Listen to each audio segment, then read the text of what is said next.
तो traditional business और ई business के बीच में जो एक बहुत बड़ा डिफरेंस पहले हम लोगों को देखने में आया है वो ये आया है कि हम लोग घर पर बैठ करके किसी भी तरीके का ट्रांजैक्शन, किसी भी तरीके के सामान को ऑर्डर करना और उसको घर पे आकर के उसको कोई आदमी आपको डिलीवर कर देता है, यहां तक की फैसिलिटी आपको घर से हिले बगैर करने की सुविधा जो है इलेक्ट्रॉनिक कॉमर्स के प्लेटफॉर्म पे मिलती है।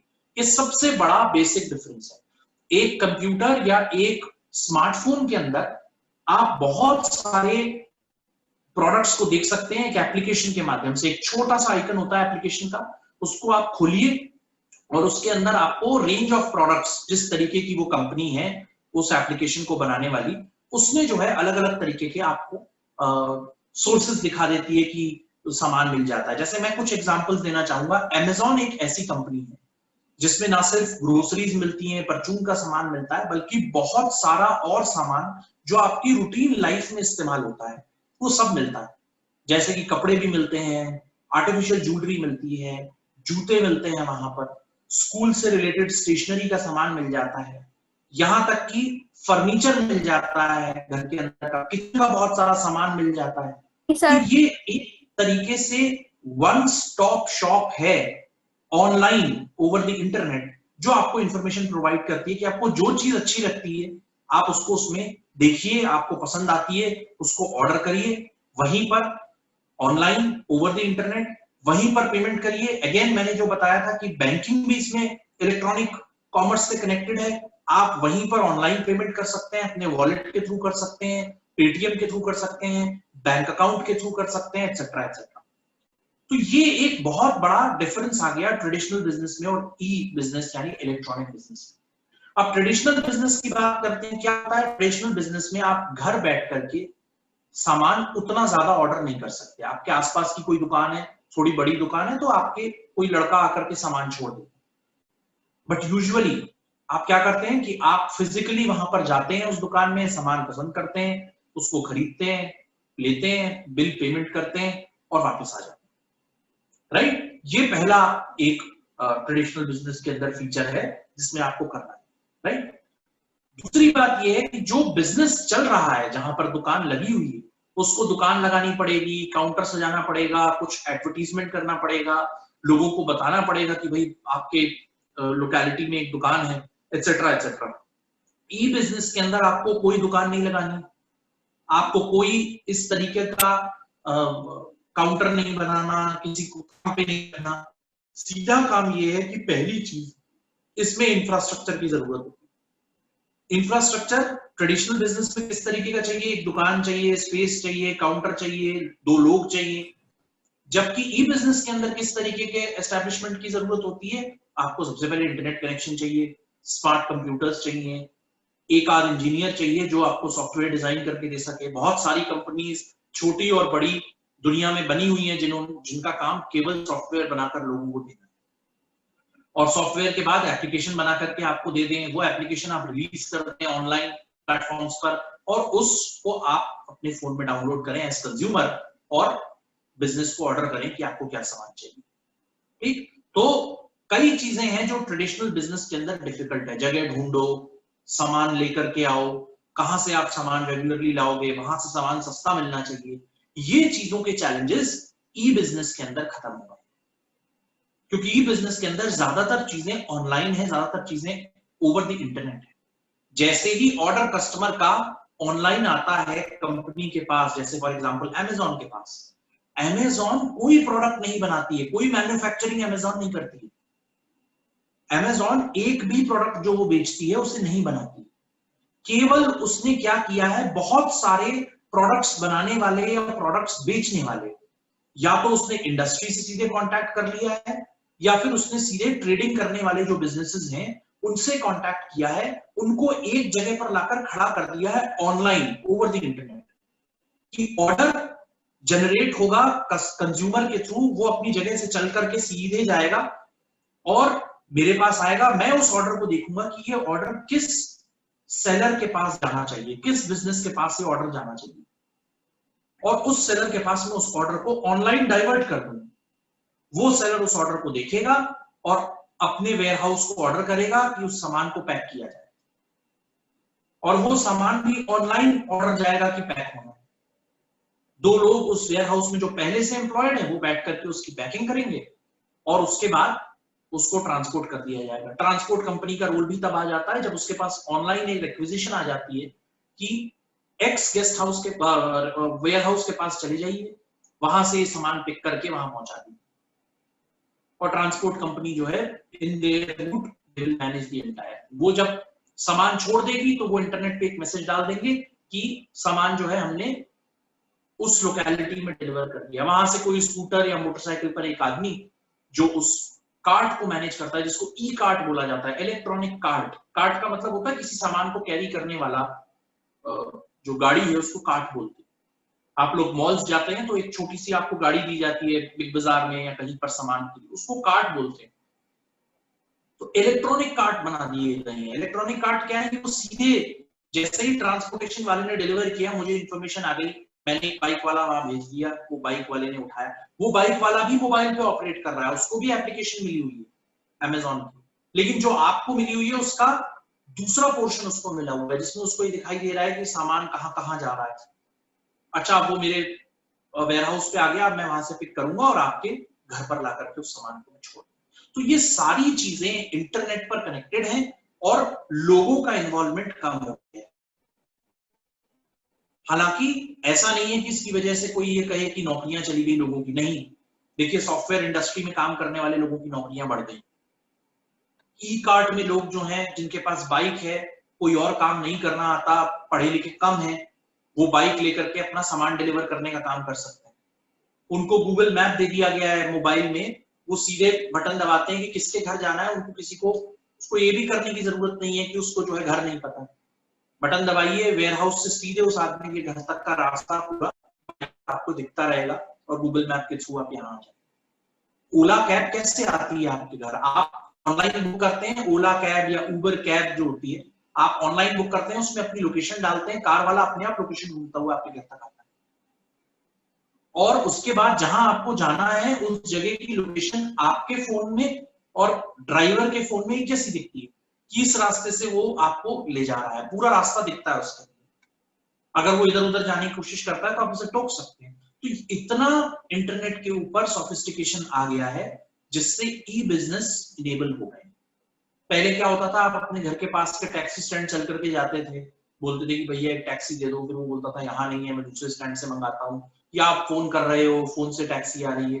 अब आपको कॉल भी करने की जरूरत नहीं है, आप केवल कुछ बटन्स दबाइए और आपके पास टैक्सी आ जाएगी। That is the difference of e commerce. Taxi के लिए किसी टैक्सी स्टैंड को बनाने की जरूरत नहीं है, किसी नई टैक्सी को खरीदने की जरूरत नहीं है। जो टैक्सी ओनर्स हैं उनको पूल कर दीजिए आप अपनी कंपनी में। आपको कोई नई टैक्सी, उबर एक भी टैक्सी ओन नहीं करती। शुरू में जरूर उसने कुछ टैक्सी ओन करेंगी, बट आप लंदन चले जाइए, आप यूएस में देखिए, वहां पर कोई भी टैक्सी उबर कंपनी जो है वो ओन नहीं करती, खरीदी नहीं है उसने। जिन लोगों के पास ऑलरेडी टैक्सीज है उनको पूल कर दिया उसने। ठीक है, तो ये जो है ट्रेडिशनल बिजनेस और ई बिजनेस में फर्क है। देखिए, फॉर्मेशन ट्रेडिशनल बिजनेस में डिफिकल्ट है, ई बिजनेस में इजी है। फिजिकल प्रेजेंस होना ट्रेडिशनल बिजनेस, जो दुकान है, जो आउटलेट है, वहां आदमी का खड़ा होना बहुत जरूरी है। ई बिजनेस में नॉट नेसेसरी। आप वेयर हाउस रखिए, आपको कोई नहीं देखता आपकी दुकान कहाँ है। कोई पूछता है, हम लोग अमेज़न से कभी पूछते हैं, कभी क्वेश्चन होता है कि आपकी दुकान कहाँ है, I want to see the product. Physical presence of the product and physical presence of the business is not required. Cost of establishment traditional business में ज्यादा है, एक्चुअली उसको रन करने की भी कॉस्ट बहुत ज्यादा है, आपको साफ सफाई रखनी है, आपको बहुत सारी चीजें करनी है। ई बिजनेस में आपको केवल इंटरनेट, सॉफ्टवेयर, कंप्यूटर्स को और बैंकिंग को, ट्रांसपोर्टेशन को आपस में कनेक्ट करना है। किसी भी चीज को आपको खरीदने की जरूरत नहीं है। सब कंपनीज अपना अपना काम कर रही है। इंश्योरेंस एक कंपनी काम कर रही है, ई कार्ड का दूसरी कंपनी है, ट्रांसपोर्टेशन तीसरी कंपनी है, कम्युनिकेशन चौथी कंपनी है, इंटरनेट जैसे अमेजॉन है, अमेजॉन कोई इंटरनेट सर्विस नहीं प्रोवाइड करती, उसने ऑलरेडी इंटरनेट सर्विस प्रोवाइडर्स के साथ एक कॉन्ट्रैक्ट कर लिया। एयरटेल है, जियो है, इनके साथ कॉन्ट्रैक्ट कर लिया। जब उनको एप्लीकेशन बनानी होगी अमेजॉन की, तो अमेजॉन की अपनी एक विंग है जो सॉफ्टवेयर डेवलपमेंट करती है, तो उसको उसने काम दे दिया। उसने कहा आप मुझे एप्लीकेशन बना करके दीजिए, एक सॉफ्टवेयर प्रोग्राम बना करके दीजिए जिसके थ्रू मैं सामान लोगों को बेच सको। बैंक के साथ उन्होंने टाई अप कर लिया कि भाई हम लोग एक ऑनलाइन स्टोर खोल रहे हैं, आप उसमें कनेक्शन दे दीजिए, एचडीएफसी से बात कर ली, आईसीआईसीआई बैंक से बात कर ली, या पेमेंट प्लेटफॉर्म्स बने हुए हैं आज की डेट में जिसके अंदर सारे बैंक लिस्टेड होते हैं, उस पेमेंट प्लेटफॉर्म को एक नॉर्मल पेमेंट किया और अपने ऑनलाइन स्टोर में आपने उसको जोड़ लिया। तो ये जो है कॉस्ट ऑफ एस्टैब्लिशमेंट भी कम आती है बिजनेस में। वन टाइम इन्वेस्टमेंट बहुत है लेकिन लॉन्ग टर्म इन्वेस्टमेंट बहुत कम है। ऑपरेटिंग कॉस्ट ट्रेडिशनल बिजनेस में ज्यादा है, बार बार आपको मार्केट जाना है, सामान खरीदना है, उसकी मार्केटिंग करनी है, सामान किसी के घर पहुंचाना है, आप लोकेलिटी में रहते हैं, एक दो लड़के रखने पड़ेंगे आपको, काफी खर्चे हैं। ई बिजनेस में ये नहीं है। क्यों? क्योंकि भाई देखिए आपका काम ट्रांसपोर्टेशन का है ही नहीं, आपको ऑर्डर आया कस्टमर के पास, कस्टमर से अपने आप वो सॉफ्टवेयर में ट्रैवल करता हुआ ऑर्डर जाएगा ट्रांसपोर्टेशन वाले के पास, ट्रांसपोर्टेशन वाला अपने आप जो है उसको ई कार्ट तक पहुंचाएगा, ई कार्ट में बाइक वाला अपने आप जाएगा एप्लीकेशन देख करके कि सामान आ गया, उसको असाइन हो जाएगा सामान, वो जाएगा सामान उठाकर आपके घर तक पहुंचा देगा। बैंकिंग में बैंकिंग की एप्लीकेशन और अमेजॉन के साथ उसकी जो पार्टनरशिप है, अपने आप पेमेंट होगा। अमेजॉन को बहुत ज्यादा भागा दौड़ी करने की जरूरत नहीं है इसमें, और अमेजॉन को मार्केटिंग करने के लिए क्योंकि वो ऑनलाइन है अपना आसानी से मार्केटिंग कर सकती है Amazon. Dealing time again traditional business में डीलिंग टाइम ज्यादा है, ई बिजनेस में कम है। उसका सबसे बड़ा एडवांटेज है कि आप अपने मोबाइल में या कंप्यूटर में देख करके चीजों को खरीद सकते हैं, जबकि ट्रेडिशनल बिजनेस में आप किसी सुपरमार्केट में, किसी स्टोर में या मॉल में जाते हैं, काफी देर तक देखते रहते हैं, कई बार आपको सामान ढूंढना पड़ता है कि अरे इस टाइप का सामान दे दीजिए, वो आदमी भी स्टोर के अंदर से ढूंढ करके लाता है salesman. So there are lot of challenges in dealing in traditional business. Opportunity for interpersonal touch, ये एक चीज है बहुत इंपॉर्टेंट, जो एक कंपनी या एक ऑर्गेनाइजेशन चाहती है कि कस्टमर के साथ मेरा रेगुलर कांटेक्ट हो, उसमें ट्रेडिशनल बिजनेस आगे निकल जाता है। कि आप किसी मॉल में, किसी दुकान में बार बार जाते हैं तो एक तरीके का आपकी प्रेजेंस वहां पर 1-to-1 सेल्समैन आपको एड्रेस कर सकता है, वो दुकानदार, वो सेल्स आउटलेट आपको पहचानता है। लेकिन ऑनलाइन बिजनेस के अंदर इस तरीके की जान पहचान नहीं होती। ये जरूर मुझे पता होता है कि कितनी बार अमेजॉन की या बिग बास्केट की या ग्रोफर्स की एप्लीकेशन आपने एक्सेस की, कितना सामान खरीदा, लेकिन एक फिजिकल कांटेक्ट जो है, एक बातचीत, इंटरपर्सनल का मतलब होता है एक व्यक्ति का दूसरे व्यक्ति से मिलना, ये जो है बिजनेस में बहुत कम। लेंथ ऑफ बिजनेस साइकिल ये ज्यादा है ट्रेडिशनल बिजनेस में, राइट, लेकिन जो ई बिजनेस है उसमें साइकिल बहुत कम है। आपने मोबाइल पे प्लेस किया ऑर्डर, इंटरनेट पे वो ट्रैवल करके जितनी पार्टीज को इन्फॉर्म करना है वो over the internet message create कर रहा है, वहां से लोग अपने अपने काम को पिकअप कर रहे हैं, चाहे वो ट्रांसपोर्टेशन वाले हो, चाहे वो पैकिंग वाले हो, चाहे वो वेयर हाउसिंग वाले हो, चाहे वो सामान बेचने वाला सेलर हो, उसको इंफॉर्मेशन मिल रही है, वो अपना काम कर रहे हैं, अपडेट कर रहे हैं एप्लीकेशन को, और वो काम आगे बढ़ता जा रहा है और अल्टीमेटली वो कंज्यूमर के घर तक पहुंच। तो इसमें टाइम कम लगता है, जबकि ट्रेडिशनल बिजनेस में सीक्वेंशियल होता है। अगर मेरे पास सामान नहीं है तो मैं फिर बोलूंगा कि जी आपको कल मिलेगा, मैं आज जा रहा हूं और होलसेल मार्केट से सामान लेकर के आऊंगा और फिर आपको। So the time is very important.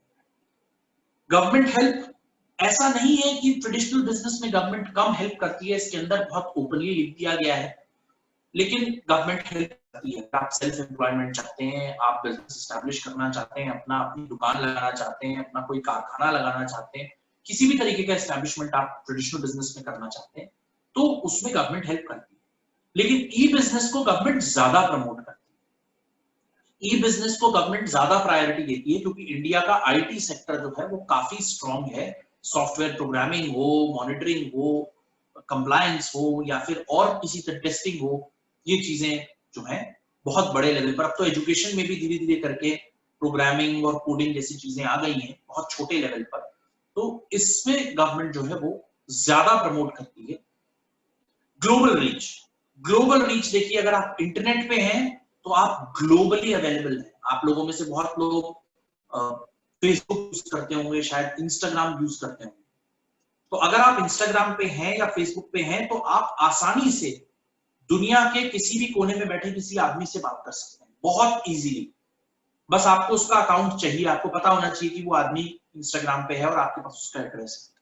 For example मैं जो जितने सेलिब्रिटीज होते हैं, क्रिकेट प्लेयर्स होते हैं, स्पोर्ट्समैन होते हैं, इनके अकाउंट्स होते हैं, आप उसको फॉलो करते हैं, कई लोग करते होंगे मेरे ख्याल से। तो ये बहुत बड़ी एक फैसिलिटी है जो हम लोगों को मिली हुई है, जिसमें आप आसानी से ग्लोबल फुटप्रिंट अपना छोड़ सकते हैं, आप किसी से कनेक्ट कर सकते हैं, किसी को मैसेज दे सकते हैं। लेकिन ट्रेडिशनल बिजनेस के अंदर इसके लिए आपको या तो ईमेल खोल के लिखना पड़ेगा, या लेटर लिखना पड़ेगा, या फोन करना पड़ेगा। जबकि जो इंटरनेट पे जो आप इलेक्ट्रॉनिक बिजनेस कर रहे हैं, उसमें बहुत जल्दी आप ग्लोबली किसी से कनेक्ट होना चाहें तो आप हो सकते हैं। मैंने कल भी बताया था कि जब अब पेपर में एडवर्टीजमेंट्स आते हैं तो नीचे Instagram page, Facebook page, LinkedIn page, इस तरीके की जो सोशल मीडिया कॉन्टैक्ट्स हैं वो मेंशन्ड होती हैं हर कंपनी। वो इसीलिए मेंशन्ड होती है कि आप ऑनलाइन जाकर के सारी इंफॉर्मेशन देख सकते हैं। ठीक, तो ये ई कॉमर्स के अंदर जो है कुछ चीजें आती हैं। ई कॉमर्स में एक और जो सेगमेंटेशन आता है वो आता है कितने तरीके से ई कॉमर्स वर्क करता है। पहला कॉमर्स होता है business to business. Business to business में अंदर मैंने आपको एग्जांपल दिया था कि जब Amazon काम कर रहा है आज की डेट में ऑनलाइन ट्रांजैक्शंस में, ऑनलाइन बिजनेस में, आप ऑर्डर प्लेस करते हैं तो Amazon ने ऑलरेडी बहुत सारे स्मॉल और मीडियम और बड़े बिजनेसेस को एक जगह पर ला करके रखा हुआ है, इंडस्ट्री और ट्रेडिंग को एक जगह पर ला करके रखा हुआ है। तो जैसे ही ऑर्डर आता है वो अपने आप Amazon उसको रूट करता है कि ये किस सेलर के पास जाएगा। तो इंटरनली वो बिजनेस टू बिजनेस डील कर रहे हैं। Amazon is dealing with the businesses, wholesalers से, डिस्ट्रीब्यूटर्स से, अपने आप बात करके वो चीजें आगे बढ़ रही हैं। तो ये बिजनेस टू बिजनेस मॉडल है विद इन ई कॉमर्स। एक होता है बिजनेस टू कंज्यूमर, जहां पर कंज्यूमर ऑर्डर प्लेस करता है और उसको रिसीव करता है, इसको बिजनेस टू कंज्यूमर बोलते हैं। आप Amazon की ऐप पर गए, आपने कुछ सामान फॉर एग्जांपल ग्रोसरी ऑर्डर करी, Amazon ने आपके घर पे लाकर डिलीवर कर दी। This is business to consumer model.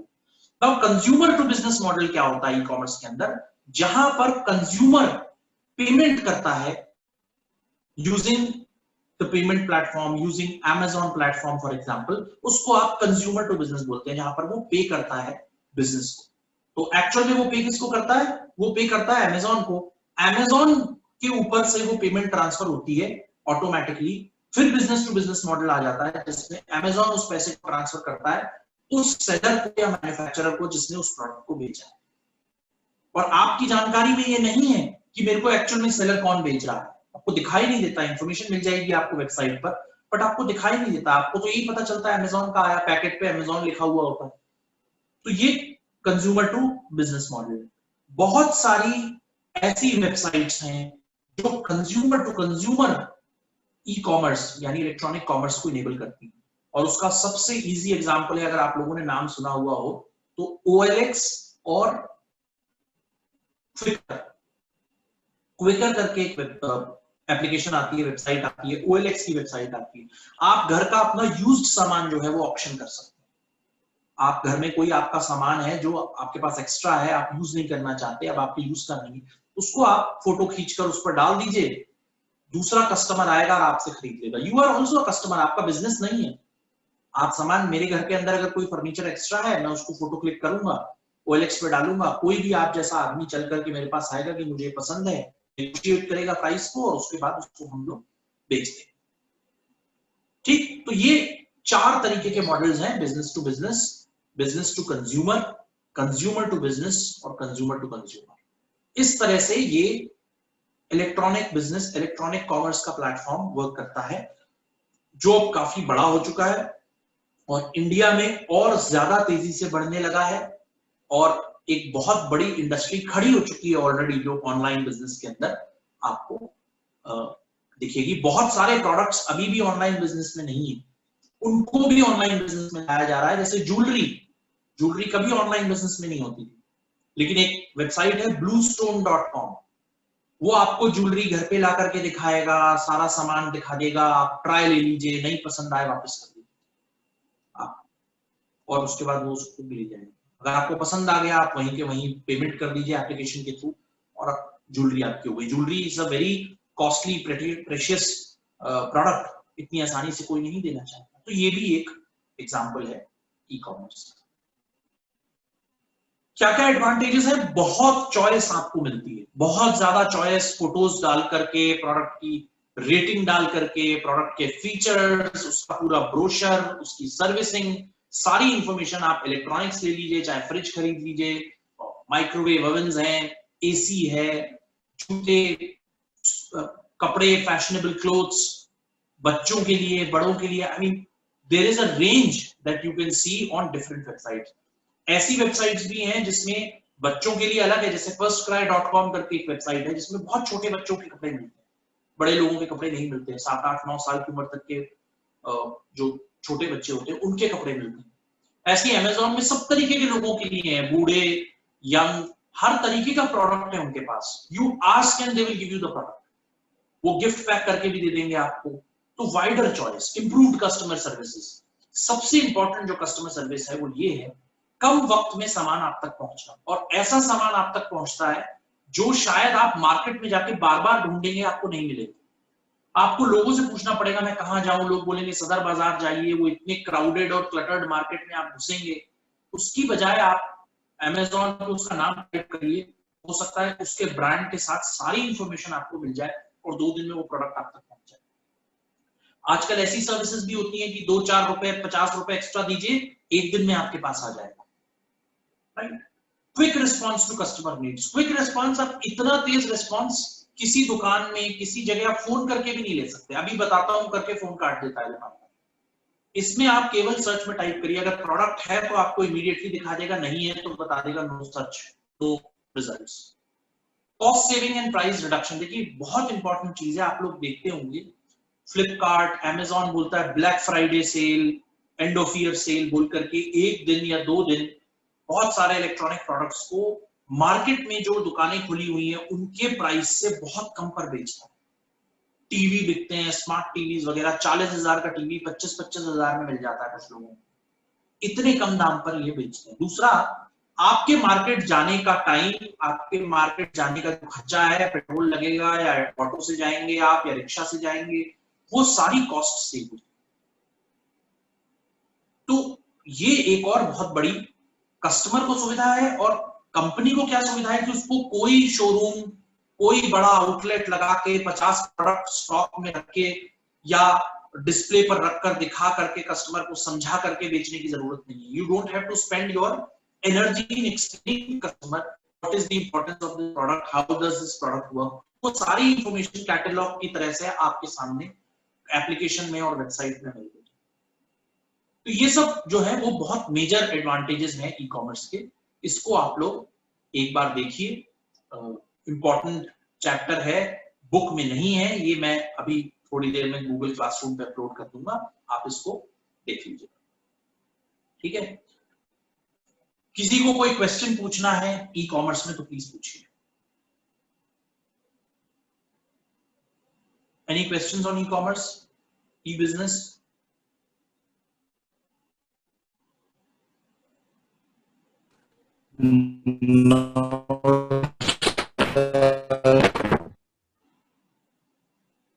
Okay, चलिए, तो अब हम लोग how to establish a business की तरफ रुक करते हैं कि बिजनेस के बारे में हमने पढ़ लिया, इकोनॉमिक एक्टिविटीज के बारे में हमने पढ़ लिया, what is trade, what is industry. अब let us talk about what is a business and how to establish a business. तो how to establish a business से पहले आपको ये समझना होगा कि what is a businessman and what is an entrepreneur.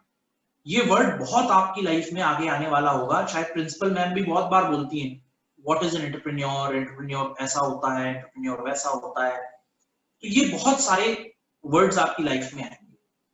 तो एंटरप्रेन्योर से पहले आपको बिजनेसमैन के बारे में समझना होगा। Businessman is a person who invest some money into an economic activity, और उससे वो अपनी जिंदगी चलाता है, सामान बेचता है, सामान खरीदता है, और उसके ऊपर कुछ प्रॉफिट कमा करके वो अपना जीवन चलाता है, जिसको लाइवलीहुड बोलते हैं। तो इसको सेल्फ एम्प्लॉयमेंट भी बोलते हैं। सेल्फ एम्प्लॉयमेंट का मतलब मैंने अपने खुद के कोई मैं I am a good electrician, I am certified electrician, कुछ साल मैंने किसी कंपनी में काम किया, उसके बाद मैंने अपना काम डाल दिया।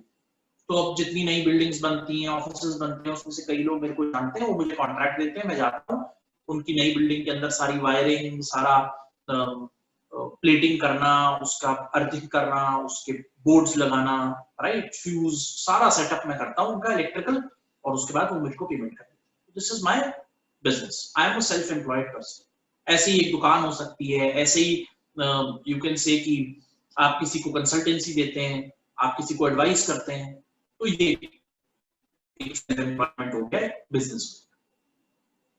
अब जो वर्ड आता है एंटरप्रेन्योर की, एंटरप्रेन्योर किस तरह से फर्क होता है सेल्फ एम्प्लॉयड से, सेल्फ एम्प्लॉयड बिजनेसमैन से एंटरप्रेन्योर कैसे अलग होता है, उसको आज हम समझने की कोशिश करेंगे। एंटरप्रेन्योर एक इस तरीके का आदमी होता है, इस नेचर का आदमी होता है, जिसके अंदर सबसे पहला फीचर ये होता है कि वो रिस्क लेने की कैपेसिटी रखता है, रिस्क लेने की हिम्मत रखता है, एनालाइज कर लेता है कि मैं अगर इस तरीके का बिजनेस करूंगा तो इसमें क्या थ्रेट्स हैं, मेरा बिजनेस बंद होने के क्या चांसेस हैं, और वो बंद ना हो उससे बचने के लिए मैं क्या स्ट्रेटेजी बनाऊं। ये सबसे पहला फीचर एक एंटरप्रेन्योर के अंदर होता है, risk taking capacity, risk analysis और रिस्क मिटिगेशन।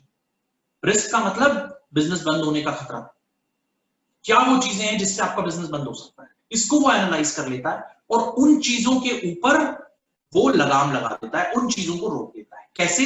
इनोवेशन और बिजनेस एक्यूमेन, ये दो चीजें एंटरप्रेन्योर को एक नॉर्मल सेल्फ एम्प्लॉयड बिजनेसमैन से अलग कर देती है। इनोवेशन का क्या मतलब है, कोई बता सकता है इनोवेशन का क्या मीनिंग है?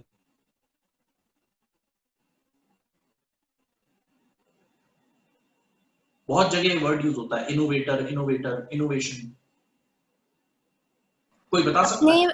अपने बिजनेस को चलाने के लिए वो जो नए तरीके ढूंढता है, इनोवेशन। हाँ, बिल्कुल ऐसा आप कह सकते हैं, बिल्कुल। ये एक बात हुई कि इनोवेशन का मतलब होता है कि if you want to run your business, एक नया तरीका निकालो।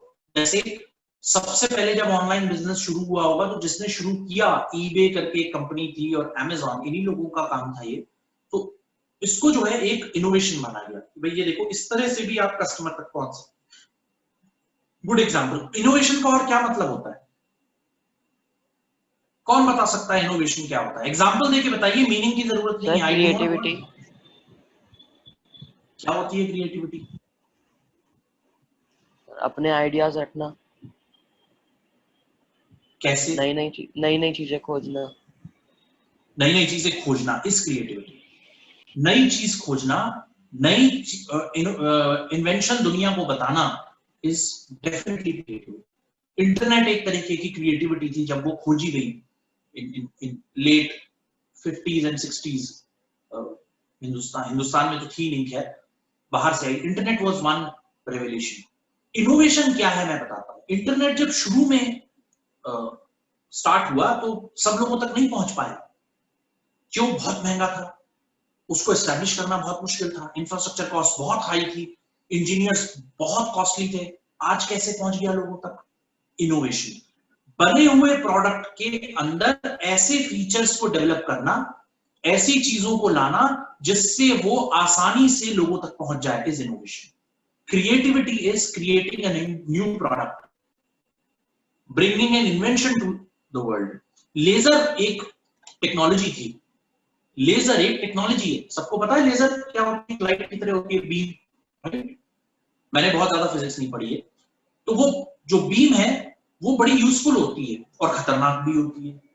अब सोचिए उससे आंखों का ऑपरेशन हो गया, दिस वाज एन इनोवेशन।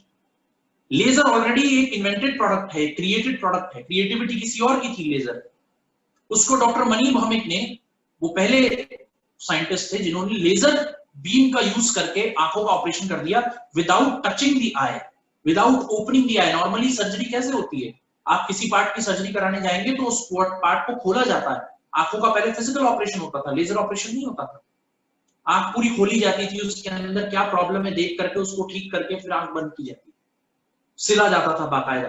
तो नॉर्मल सर्जरी प्रोसीजर होता है कि आपका काट करके उस पोर्शन को, उसके अंदर उसको सर्जिकली चीज करके वो। लेकिन इनोवेशन क्या है कि लेजर का यूज करके आंख बगैर टच किए उस लाइट के थ्रू आपने प्रॉब्लम्स को सॉल्व कर दिया, कुछ लिमिटेड नंबर। तो ये इनोवेशन है। इंटरनेट अवेलेबल हो गया क्रिएटिविटी की, लेकिन इंटरनेट को इस लेवल पर दुनिया में फैलाना, कमर्शियलाइज करना, ताकि हर आदमी 100 रुपए में 1 GB डेटा खरीद सके, that is what the quality of innovation is. Innovation इसको कहते हैं। इनोवेशन प्राइस पे हो सकता है, इनोवेशन प्रोडक्ट पे हो सकता है, इनोवेशन डिस्ट्रीब्यूशन पे हो सकता है, इनोवेशन क्रिएशन, प्रोडक्ट क्रिएशन पे हो सकता है। तो ये जो फीचर है इनोवेशन का, क्रिएटिविटी का और एक्सीलेंस का, ये एंटरप्रेन्योर को अलग कर देती है बिजनेसमैन से।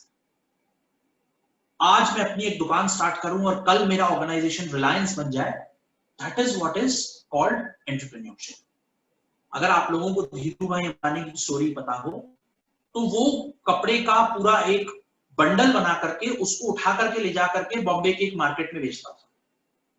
Dhirubhai Ambani, who was the real establisher of Reliance as a business.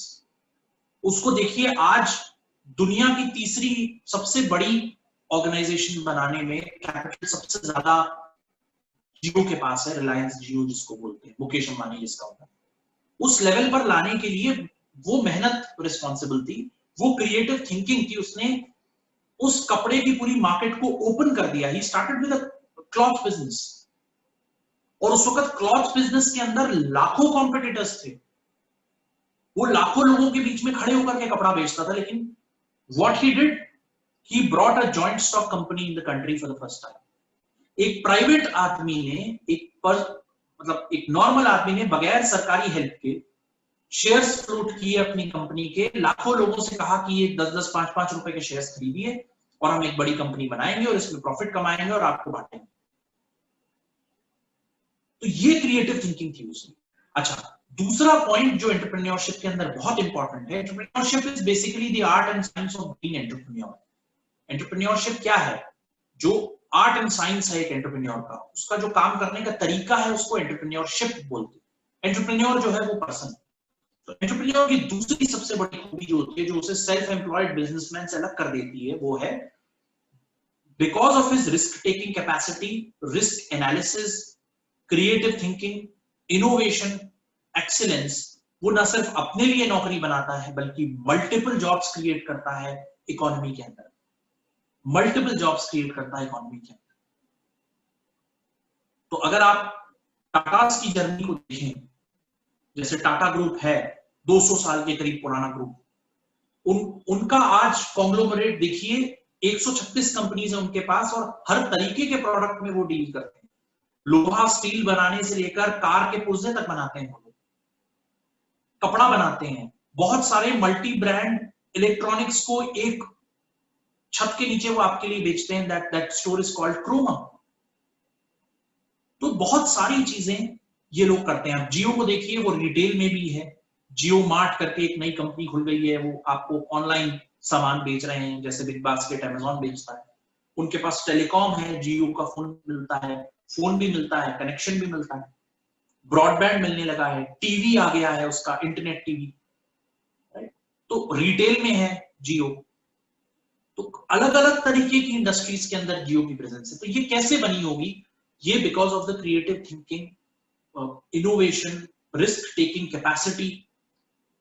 तो ये जो है, और वो इस प्रोसेस में उसने कितनी जॉब्स जनरेट करी हैं, ये देखने वाली बात है। टाटा के लिए मैं एग्जांपल देता हूं, एयरलाइंस में एयर एशिया में भी टाटा के 29% शेयर्स हैं, और जो विस्तारा करके नाम है, which is actually owned by Tata and Singapore International Airlines. Tata के 51% शेयर्स हैं उसमें, और सिंगापुर इंटरनेशनल एयरलाइंस के 49% शेयर्स हैं। तो टाटा आपको हवाई जहाज की भी सुविधा दे रहा है। तो हर तरीके की चीज, पिन से लेकर एरोप्लेन तक बनाने की ऑर्गेनाइजेशन है टाटा सन्स। तो इस तरीके की जो थॉट प्रोसेस होती है, इससे काम करने वाले लोगों को एंटरप्रेन्योर कहा जाता है। और क्यों एक एंटरप्रेन्योर हमारे लिए इंपॉर्टेंट है, उसके 2-3 पॉइंट्स आज कवर करेंगे और फिर नेक्स्ट क्लास में इसको कंप्लीट करेंगे। सबसे पहला, it provides employment to the people. किसी भी इकोनॉमी, किसी भी कंट्री के डेवलपमेंट के लिए सबसे इंपॉर्टेंट चीज है कि ज्यादा से ज्यादा लोगों के पास कमाने के लिए कुछ हो, चाहे वो सेल्फ एम्प्लॉयड हो, चाहे वो किसी और के यहाँ एम्प्लॉयमेंट करके का पैसा कमाते हैं। जितने लोग पैसा कमाएंगे इकोनॉमी उतनी अच्छी और उतनी फास्ट और उतनी सस्टेनेबल तरीके से आगे बढ़ेगी। Entrepreneur contributes towards research and development system.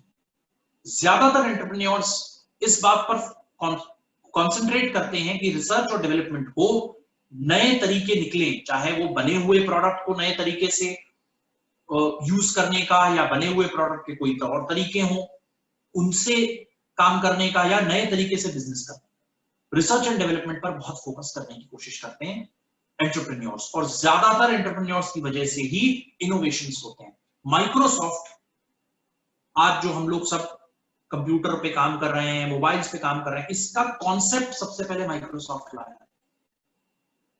बहुत सारी चीजें हैं जो माइक्रोसॉफ्ट के आने के बाद दुनिया में आई। गूगल फॉर एग्जांपल, जो इंस्पिरेशन थी गूगल की वो माइक्रोसॉफ्ट थी। लेकिन YouTube, it's a creative thinking, creation है यूट्यूब। कोई सोच नहीं सकता ऐसा प्रोडक्ट है यूट्यूब।